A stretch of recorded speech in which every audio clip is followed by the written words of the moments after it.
भंगिया पियत आवे धुआं उड़त हो खोखत आवे ना मोरा सैया जी दमहावा खोखत आवे ना मोरा सैया जी दमहावा खोखत आवे ना। तो तू इतने बदे बहनिया परेशान है? अरे का करी हो भैया, बड़ा पियना मिल गया।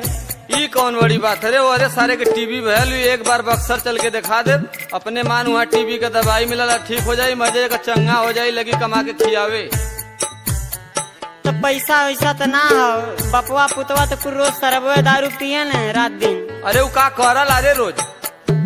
सुना का करन कुल, अरे गौना कराई के बलमा मोरा अढ़िया ढोए हो राम, गौना कराई के बलमा मोरा अढ़िया ढोए हो राम।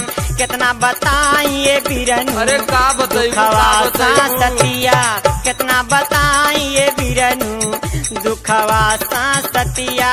गौना कराई के बलमा मोरा अढ़िया ढोए हो राम, गौना कराई के बलमा मोरा अढ़िया ढोए हो राम। कितना बताइए बिरनु, आय हो बिरनु, अरे जिन रोआ जिन रोआ, कितना बताइए बिरनु दुखवा सतिया, कितना बताइए।